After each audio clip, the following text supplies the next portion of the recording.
एक बहुत महान वैज्ञानिक थे जिनका नाम अल्बर्ट आइंस्टाइन था। क्या नाम था? वो जर्मनी के अंदर रहते थे।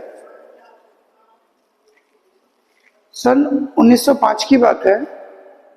जिस यूनिवर्सिटी में वो पढ़ाते थे उसी में एक हेड ऑफ डिपार्टमेंट थे जिनका नाम था लेनार्ड। क्या नाम था? लेनार्ड। लेनार्ड कोई प्रैक्टिकल कर रहे थे फोटो इलेक्ट्रिक इफेक्ट के ऊपर, लेकिन लेनार्ड जो थे वो काफी एजिड थे और आइंस्टीन की उम्र उस टाइम 26 साल थी। तो लेनार्ड लाइट को वेव मानते थे। क्या मानते थे? वेव मानते थे, और वो उससे अलग हट नहीं रहे थे, नया सोचने को तैयार नहीं थे। आइंस्टीन नई विचारधारा के थे। उन्होंने लाइट को क्या कहा कि वो पार्टिकल भी हो सकती है, कि लाइट वेव होगी, मान लिया, मगर इस घटना में लाइट पार्टिकल है। आइंस्टीन ने मैक्स प्लांक को सपोर्ट किया था। मैक्स प्लांक पहले पर्सन थे जिन्होंने कहा था लाइट में पार्टिकल होते हैं। और जैसे आप पानी से नहाते हो ना, शावर लेते हो, तो पानी की बूंदें तुम पे पड़ती हैं, वैसे ही लाइट में से भी छोटे छोटे पार्टिकल तुम्हारी बॉडी पे गिरते हैं जिन्हें फोटॉन्स कहा जाता है।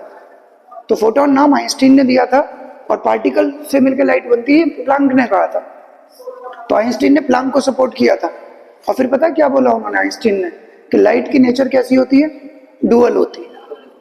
लाइट की नेचर डुअल होती है, लाइट वेव भी है और लाइट पार्टिकल भी है, बट दोनों एक साथ नहीं है। कुछ घटनाओं में लाइट वेव है और कुछ घटनाओं में लाइट पार्टिकल है। फिनोमिना, घटना के बीच में आप लाइट की नेचर चेंज नहीं कर सकते। ये बात समझ में आई? तो लाइट की कैसी नेचर बताई आइंस्टीन ने? डुअल नेचर बताई। डुअल नेचर बताई, डुअलिटी समझ में आई। लेनार्ड को इस बात पे बहुत गुस्सा आया। उन्होंने आइंस्टीन के खिलाफ, जैसे बोलते हैं ना, कंस्पायरेसी, मतलब षड्यंत्र करना शुरू किया। उन्हें बच्चों को भड़काया कि ये गलत पढ़ाते हैं तुम्हें। जातिगत टिप्पणियां की गई, आइंस्टीन पे हमला किया गया। इतना परेशान कर दिया आइंस्टीन को लेनार्ड ने कि आइंस्टीन को जर्मनी छोड़ना पड़ा। उन्होंने अपनी जान बचाने के लिए यूएसए में वो शिफ्ट हो गए। हालांकि 1921 का नोबेल प्राइज आइंस्टीन को ही मिला था फोटो इलेक्ट्रिक इफेक्ट के लिए, लेकिन वो कहां शिफ्ट हो गए? अमेरिका में शिफ्ट हो गए। आइंस्टीन ने 1905 में फोटो इलेक्ट्रिक इफेक्ट को एक्सप्लेन किया था। उसी टाइम उन्होंने थ्योरी ऑफ रिलेटिविटी दी थी और अपना फेमस फॉर्मूला E=mc² दिया था। एनर्जी को मास में, मास को एनर्जी में कन्वर्ट किया जा सकता है। एक दिन वो यूएसए में थे, वर्ल्ड वॉर 2 चल रहा था, 1939 के आसपास की बात है। एक व्यक्ति जर्मनी से पहुंचता है और कहता है कि आपको क्या लग रहा है, आपकी जो इक्वेशन है E=mc², उस पर लेनार्ड बॉम्ब बनाने की तैयारी में है, और वो बॉम्ब कितना खतरनाक होगा आप जान सकते हैं। तो आइंस्टीन को लगा कि बॉम्ब अगर जर्मनी ने बना लिया तो बड़ा नुकसान होगा। तब उन्होंने परमिशन दी लिखित में कि हाँ ठीक है, अमेरिका वाले भी बॉम्ब बना सकते हैं, और उन्होंने अपनी सहमति दे दी अपनी इक्वेशन पर। तब वो ऑपरेशन मैनहट्टन हुआ और अमेरिका के पास परमाणु बम आया, एटम बम। और वो अमेरिका ने 1945 में 6 अगस्त और 9 अगस्त को हिरोशिमा और नागासाकी पर डाला, जापान पे। जापान ने तुरंत सरेंडर कर दिया, और जर्मनी की और उसके साथ के राष्ट्रों की हार हुई। अच्छा ये बताओ, ये किसकी हार हुई थी? जर्मनी की और उसके साथ के नेशंस की।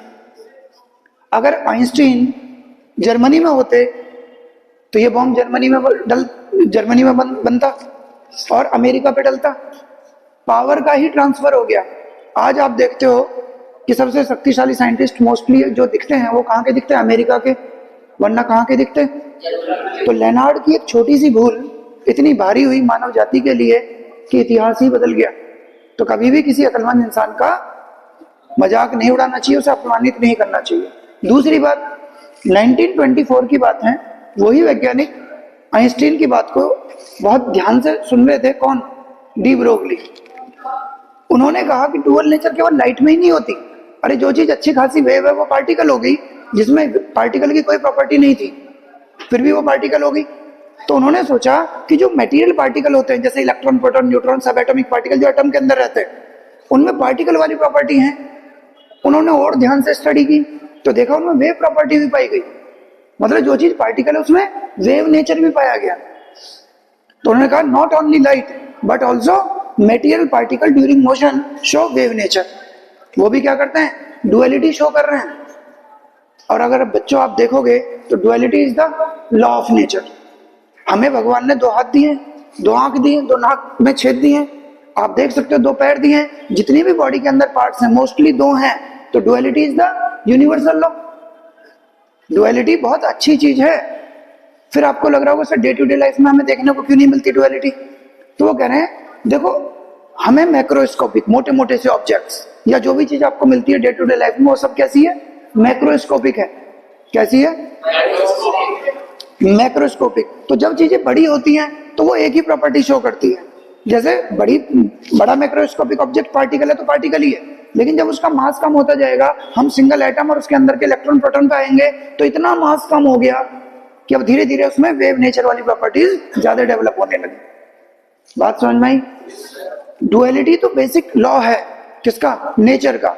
अब मैं यहाँ मुंशी प्रेमचंद की बात को कोट करूंगा।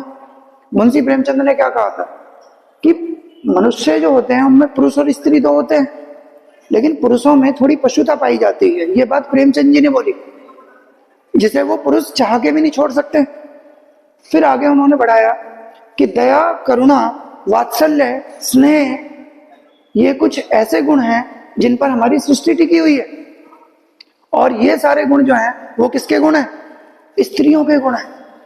फिर उन्होंने कहा प्रेमचंद जी ने कि विकास के क्रम में पुरुष थोड़ा सा पिछड़ गया और स्त्रियां ज्यादा विकसित हो गई हैं। जिस दिन पुरुष का पूरी तरह से क्या हो जाएगा? विकास हो जाएगा, उसका भी कन्वर्जन किसमें हो जाएगा? स्त्री में हो जाएगा। तो डुअलिटी की संभावना तो यहाँ पे भी प्रेमचंद जी ने जताई है। आपको वो कवि लगते होंगे, लेकिन इस लाइनों में जो उन्होंने कहा है मुझे तो डुअलिटी दिखाई दे रही है। आपको नहीं दिखाई दे रही क्या? कि जिस दिन पुरुष पूरी तरह से विकसित हो जाएगा उसका किसमें कन्वर्जन हो जाएगा? स्त्री में। और अगर आप देखोगे तो भगवान भोले शंकर का जो अर्धनारीश्वर रूप है, जिसमें वो आधा पार्वती है आधा शिव है, शायद ये मैसेज देने की कोशिश है कि धीरे धीरे पुरुष का कन्वर्जन किसमें हो रहा है? स्त्री में हो रहा है। तो duality is the law of nature. एक फिनोमिना में सिर्फ एक ही नेचर होता है। मेरी बात आपको समझ में आई होगी? अच्छी लगी? Thank you.